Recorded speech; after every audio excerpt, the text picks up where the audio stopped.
We suffer because of ignorance. We suffer because we don't know our connection to the One. We suffer because we don't know the connection that we have to that presence within ourselves. It's not out there, it's in my mind. That's the effect. The cause is in my mind. I don't know why people suffer, but I have seen the gift of adversity. I often ask people in my seminars, please show me your hands if you've experienced physical, emotional, or mental pain in your life. Of course, everybody kind of chuckles because it's a rhetorical question. Everybody raises their hand.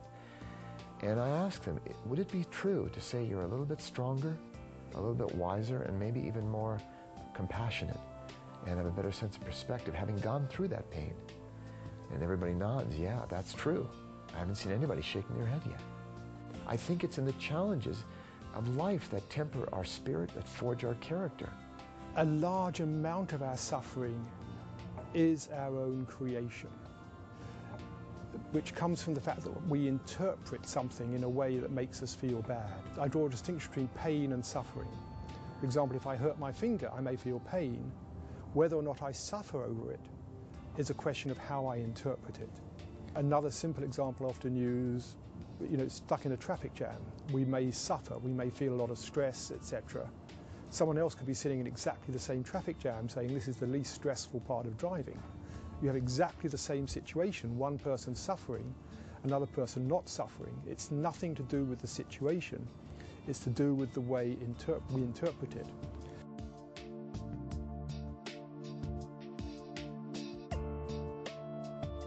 But suffering happens when the mind resists what is.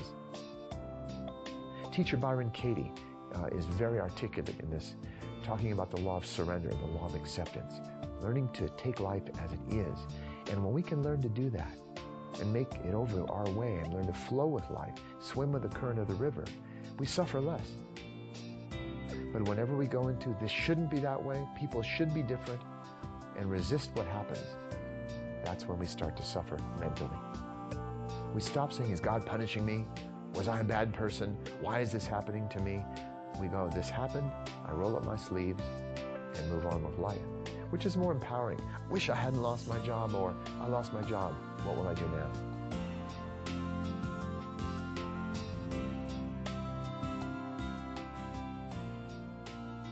Ignorance of the way life is what ultimately creates suffering for us.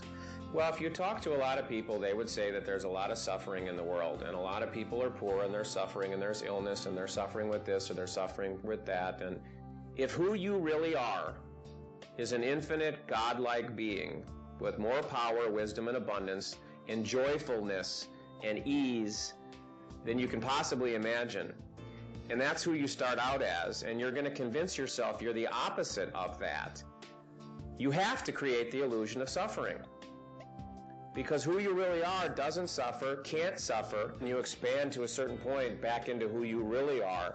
None of these things exist because you start just experiencing joyfulness or pleasure or happiness, peace, whatever you want to call it, all the time, no matter what's going on. And you see the illusion of it, and that illusion gets collapsed, and you begin to live more and more and more and more in your natural state, which is joyfulness no matter what. For the longest time, when I looked out and I can see TV shows, newspapers, the media, neighbors, friends, family suffering, I would feel that and say, boy, there is a lot of suffering in the world. But then, as I've grown into a new perspective, a new awareness, I've looked and see that that suffering I've noticed is actually in me. I'm experiencing and projecting suffering. I'm imagining that they're suffering. It's quite possible that the people who are complaining out there that I thought were suffering are actually enjoying their drama. But I was perceiving it as suffering. So what I have to do is look within myself, and the suffering is there. When I disconnect that, then I see peace. I see people having fun with their drama. Even though they may not call it fun, they're having fun on one level. Most likely on an unconscious level, but that's all because we still need to awaken, myself included.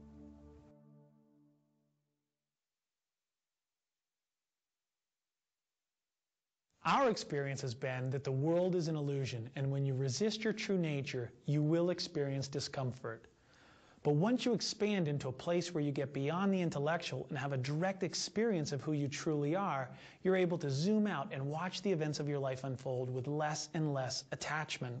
Is it an easy process? It hasn't always been for us. But the more we wake up to who and what we truly are, the easier it gets, and the more joy and peace just seems to show up. If we're something much greater than what we've related to all these years, what about the you we used to think we were?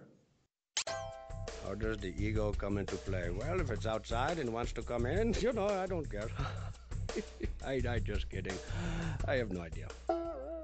Identifying with mind, body, emotions, personality, and circumstance as who you are is ego.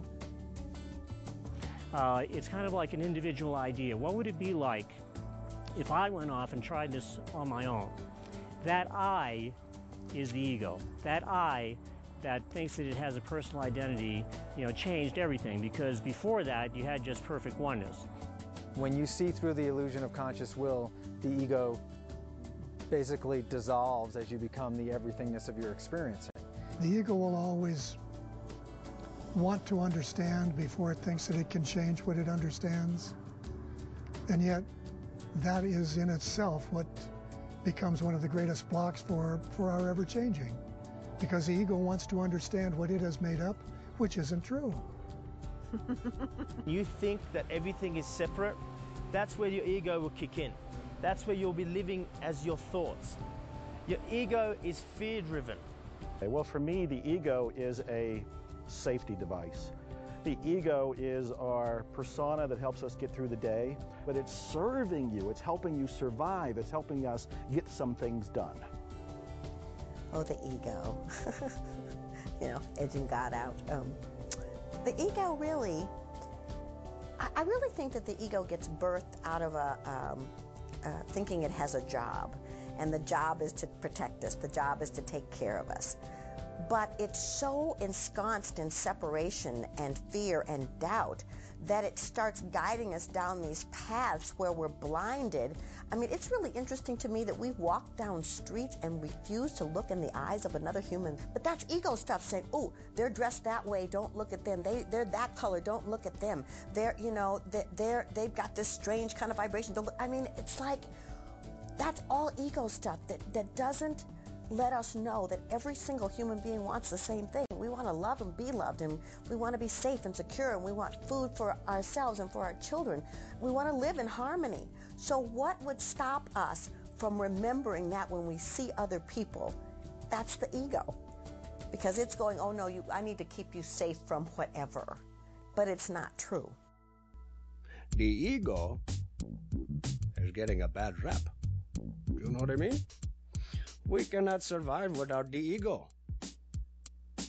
For the ego is just a bunch of memories made up into a big ball of energy that is telling us how to do the stuff, the thing. Okay, fall asleep now.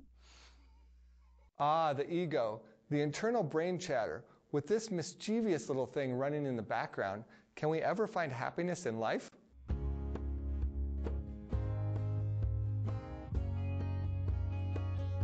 Can we find happiness in this world?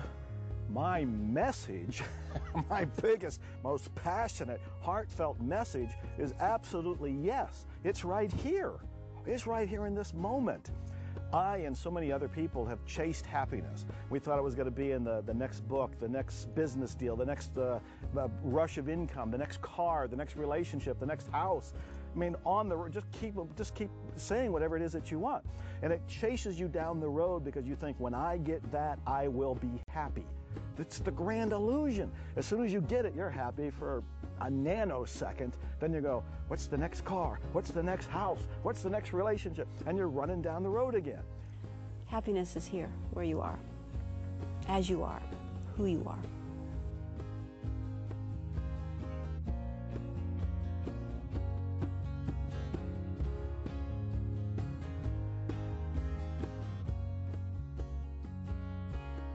I once was a complete devotee of happiness.